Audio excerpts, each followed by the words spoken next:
സിമിയാമീസ് പോഡ്കാസ്റ്റിലേക്ക് എല്ലാവർക്കും സ്വാഗതം. അപ്പോൾ എന്തൊക്കെയുണ്ട് വിശേഷം? എല്ലാവർക്കും സുഖമല്ലേ? സദ്യയിലെ കറികളുടെ റെസിപ്പിയൊന്നും ഞാൻ അങ്ങനെ വീഡിയോ ആയിട്ട് ചെയ്തിട്ടില്ല. ഇന്ന് ഞാൻ ബീറ്റ്റൂട്ട് പച്ചടി ഉണ്ടാക്കാമെന്ന് കരുതിയപ്പോൾ എനിക്ക് തോന്നി ഓണമല്ലേ, അപ്പം ഞാൻ എങ്ങനെയാണ് ബീറ്റ്റൂട്ട് പച്ചടി ഉണ്ടാക്കുന്നതെന്ന് നിങ്ങളുമായിട്ട് ഷെയർ ചെയ്യാമെന്ന്.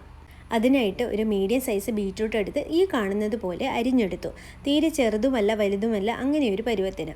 പിന്നെ ഒരു ചട്ടി അടുപ്പിൽ വെച്ച് ഈ ബീറ്റ്റൂട്ട് ഇട്ട് അതിലേക്ക് ആവശ്യമായ വെള്ളവും ഒഴിച്ച് അതിനെ വേവിച്ചെടുക്കുകയാണ് ഞാൻ ചെയ്യുന്നത്. ഈ ഒരു അളവിനാണ് ഞാൻ വെള്ളം ഒഴിച്ചു കൊടുത്തത്. ബീറ്റ്റൂട്ടിന് വലിയ വേവൊന്നുമില്ല, പെട്ടെന്ന് തന്നെ വെന്ത് കിട്ടാം. പക്ഷേ ഇച്ചിരി വലുതായിട്ട് മുറിച്ചിട്ടത് കൊണ്ടാണ് ഇത്രത്തോളം വെള്ളം ഒഴിച്ചു കൊടുത്തത്. വേവുമ്പോൾ ഇത് കരിയാതെ ഒന്ന് നോക്കണം. അതിനാവശ്യത്തിനുള്ള വെള്ളം ഒഴിച്ചു കൊടുക്കുകയാണ് വേണ്ടത്. പിന്നെ ഞാൻ അതിലേക്ക് ആവശ്യത്തിനുള്ള ഉപ്പും ചേർത്ത് കൊടുത്തു.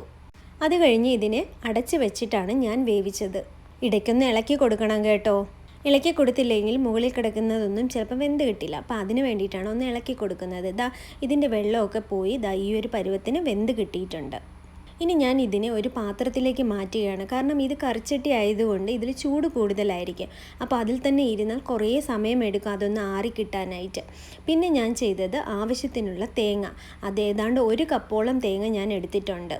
ഈ തേങ്ങയ്ക്കൊപ്പം അരയ്ക്കാനായിട്ട് ഈ ഒരളവിന് ഇഞ്ചി, വെളുത്തുള്ളി, പച്ചമുളക്, ആവശ്യത്തിന് കറിവേപ്പില, പിന്നെ ജീരകവും കടുകും ഓരോ ടീസ്പൂൺ വെച്ചിട്ടാണ് ഞാൻ എടുത്തിട്ടുള്ളത്.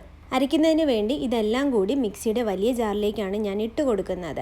കാരണം ചെറിയ ജാറിലിട്ടാൽ ഇതിലേക്ക് തൈര് കൂടി ഒഴിച്ചു കൊടുക്കുമ്പോൾ പുറത്തേക്ക് കളയും. അത് ഒഴിവാക്കുന്നതിന് വേണ്ടിയിട്ടാണ് ഞാൻ ഈ വലിയ ജാർ എടുത്തത്. അപ്പം ഞാൻ തൈര് എടുത്തിരിക്കുന്നത് ഈ ഒരു അളവിനാണ്. തേങ്ങ എടുത്ത അതേ കപ്പിന് അതേ അളവിനാണ് ഞാൻ തൈരും എടുത്തിട്ടുള്ളത്. അരഞ്ഞു കിട്ടാൻ വെള്ളം ഒഴിക്കുന്നതിന് പകരമാണ് ആദ്യമേ തന്നെ തൈര് ചേർക്കുന്നത്. ഇതിന് വലിയ പുളിയുള്ള തൈരൊന്നും അല്ല കേട്ടോ. നിങ്ങളുടെ തൈരിൻ്റെ പുളിപ്പനുസരിച്ച് തൈരിൻ്റെ അളവ് കൂട്ടുകയും കുറയ്ക്കുകയും ചെയ്യാം. അപ്പം ഞാൻ മിക്സിയിൽ തേങ്ങയും എല്ലാം ഇട്ടതിൻ്റെ കൂട്ടത്തിൽ തന്നെ തൈരും ഇട്ടാണ് അടിച്ചെടുക്കുന്നത്. അരപ്പ് മുഴുവനായിട്ടും അരഞ്ഞിട്ടില്ല. ഈ ഒരു പരുവത്തിനാണ് അരച്ചെടുത്തിട്ടുള്ളത്. ഇനി ഇതിലേക്ക് ഞാൻ ഇട്ട് കൊടുക്കുന്നത് ബീറ്റ്റൂട്ടാണ്. ബീറ്റ്റൂട്ടും ഇതിനോടൊപ്പം ചേർത്ത് നന്നായിട്ട് അരച്ചെടുക്കുക. ഇതും നമുക്ക് ആദ്യമേ കൂടെ ചേർത്തു എന്ന് വെച്ചിട്ട് കുഴപ്പമൊന്നുമില്ല. ഞാൻ എന്തായാലും രണ്ടാമതായിട്ടാണ് ചേർത്തത്. ബീറ്റ്റൂട്ട് പച്ചടി ഉണ്ടാക്കുമ്പോൾ കളറുള്ള ബീറ്റ്റൂട്ട് എടുക്കുന്നതായിരിക്കും നല്ലത്. ഞാനങ്ങനെ കളർ നോക്കിയൊന്നും അല്ല എടുക്കുന്നത്. പക്ഷേ എന്തായാലും ഇത്തവണ എനിക്ക് നല്ല കളറുള്ള ബീറ്റ്റൂട്ട് കിട്ടി. അത് കഴിഞ്ഞ് അതേ ചട്ടി തന്നെ കഴുകി വൃത്തിയാക്കി ഞാൻ അടുപ്പിൽ വെച്ചു. അതിലേക്ക് എണ്ണയൊഴിച്ച് കടുക് താളിക്കുകയാണ്. അപ്പോൾ ആവശ്യത്തിന് കടുക് ഇട്ട് കൊടുത്തു. പിന്നെ ഞാൻ 2 വറ്റൽമുളകിനെ 4ആയിട്ട് മുറിച്ചിട്ടാണ് ഇട്ട് കൊടുക്കുന്നത്.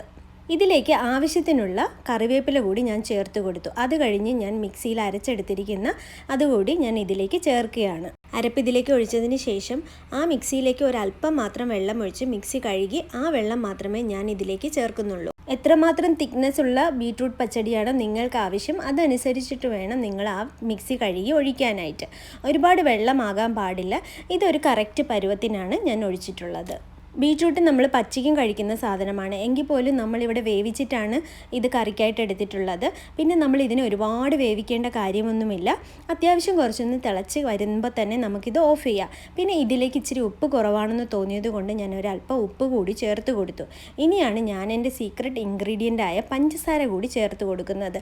നിങ്ങളൊക്കെ ഇത് ചേർത്തിട്ടാണോ ഉണ്ടാക്കുന്നതെന്ന് എനിക്കറിയില്ല. ഞാൻ എപ്പോഴും ഇത് ചേർക്കാറുണ്ട്. ഞാൻ മുന്നേ എൻ്റെ വീട്ടിലോ അല്ലെങ്കിൽ മറ്റെവിടെയും പഞ്ചസാര ചേർത്ത് ഉണ്ടാക്കുന്നത് കണ്ടിട്ടില്ല.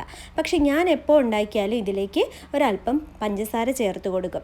സാധാരണ കറികൾക്കൊക്കെ ഉപ്പും പുളിയും എല്ലാമൊക്കെ ഒന്ന് സമാസമമായി കിട്ടാൻ വേണ്ടിയിട്ട് ഒരല്പം പഞ്ചസാര ചേർത്ത് കൊടുക്കാറുണ്ട്.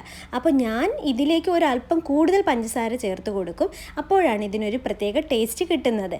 ആ ഒരു സദ്യക്കൊക്കെ പോകുമ്പോൾ കഴിക്കുന്ന അതേപോലത്തെ ഒരു ടേസ്റ്റ് കിട്ടണമെങ്കിൽ ഒരല്പം പഞ്ചസാര ചേർക്കുന്നത് നല്ലതാണ്. പിന്നെ ഇതിലേക്ക് ചെറിയ തീ ഇട്ട് കൊടുത്ത് ഇളക്കുക. അപ്പോഴേക്കും തിള വരുമ്പോൾ തന്നെ നമ്മളിതിനെ ഓഫ് ചെയ്ത് കൊടുക്കുക. പണ്ട് ഞാൻ ബീറ്റ്റൂട്ട് പച്ചടി ഉണ്ടാക്കുമ്പോൾ ബീറ്റ്റൂട്ട് ഇങ്ങനെ അടിച്ചെടുക്കില്ലായിരുന്നു. പക്ഷേ ഞാൻ അടിച്ചെടുക്കാൻ തുടങ്ങിയതിന് ശേഷം എനിക്ക് അതാണ് നല്ലതെന്ന് തോന്നി. അതുകൊണ്ടാണ് ഞാൻ നിങ്ങളുമായിട്ട് ഇത് ഷെയർ ചെയ്യാമെന്ന് കരുതിയത്. ഇപ്പോൾ യൂട്യൂബിൽ ബീറ്റ്റൂട്ട് പച്ചടി എന്ന് അടിച്ചു കൊടുത്താൽ ഇഷ്ടം പോലെ റെസിപ്പീസ് നിങ്ങൾക്ക് കിട്ടും.